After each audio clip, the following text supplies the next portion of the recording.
जी अस्सलाम वालेकुम। फ़रूक नदीम एक दफ़ा फिर डिस्को से हाजिर है आपकी खिदमत में। आज हम जो है उसी जो हमारी एक सीरीज़ चल रही है नर्सिंग की, और जो मुख्तलिफ हमने उसको जो है ना डिस्कस किया, क्या क्या अपॉर्चुनिटीज़ हैं नर्सिस के लिए in USA, in Germany, in and Japan. आज हम बात करेंगे what what are the requirements and what are the opportunities for nurses when they want to work in Norway. So Norway के बारे में बताता चलूँ। नॉर्वे एक शेंजन कंट्री है और इंतहाई खूबसूरत एक कंट्री है। और ये जो है काफ़ी अमीर मुल्क में आता है। It's a Nordic state, one of the 5 Nordic states Norway है। और नॉर्वे के बारे में अगर मैं कहूँ तो इसकी इकोनॉमी मेजरली डिपेंड करती है ऑन ऑयल, और साथ में फिशरी पे डिपेंड करती है। So it's not an industrial country but it is very wealthy country.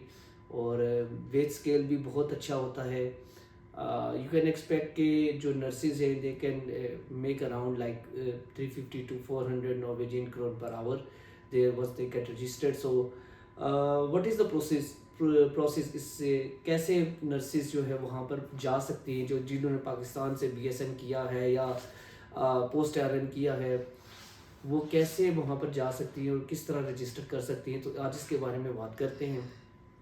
सबसे पहले जो प्री जो है फर्स्ट एंड फॉरमोस्ट रिक्वायरमेंट है, that is as you always know कि सबसे पहली चीज़ जो है कंपेरेबिलिटी है, यानी एजुकेशन की असेसमेंट होनी चाहिए कि जो यहाँ पर जो हमारे पास डिग्री है जो बीएसएन की, वो नॉर्वे की किस क्वालिफिकेशन के बराबर और कितने ईसीटीएस के बराबर है या नहीं। या अगर नहीं है तो उसमें क्या कौन कौन सी ट्रेनिंग्स इंडक्ट करने के बाद जो है वो नॉर्वे के क्वालिफिकेशन के बराबर हो सकती है।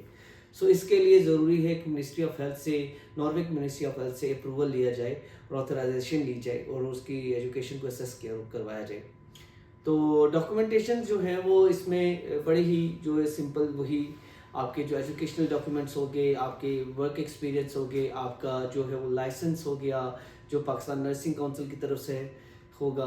तो ये सारे डॉक्यूमेंट्स रिक्वायर्ड होते हैं और इन्हीं बेस पर जो है वो असेसमेंट की जाती है। Once assessment has been done, तो उसके बाद जो है आप स्ट्रेट फॉरवर्ड जो है वो नॉर्वे में जो है वो वीज़ा रूट है एक, ठीक है, उस पर आप अप्लाई कर सकते हैं, जिस पे आप जाकर वहाँ पर जो फर्दर उनकी जो लैंग्वेज की रिक्वायरमेंट है और वहाँ पर जाकर हेल्थ लॉ और बाकी चीज़ें हैं वो वहाँ पर जाकर पूरी कर सकते हो। It is quite different from Germany का जो रूट है। और बताता चलूँ जो जैसे आइल्स वगैरह यूएसए में चाहिए होता है या जापानीज़ चाहिए होती है जापान में, यहीं से पाकिस्तान में। So Norway has a very different route. यहाँ से कुछ भी जो है वो आपको करने की ज़रूरत नहीं है, ना ही आइल्स, ना ही कोई लैंग्वेज टेस्ट, ना ही कोई मेडिकल टेस्ट, कुछ भी करने की ज़रूरत नहीं है। आपके एजुकेशन असेसमेंट होने के बाद उसी बेस पर आप नॉर्वे जा सकते हैं और वहाँ पर जाकर ये सारी चीज़ें अपनी रिक्वायरमेंट्स पूरी कर सकते हैं, so that you can get the license there. Once you get the license there, full authorization आपके पास आ जाती है, यू कैन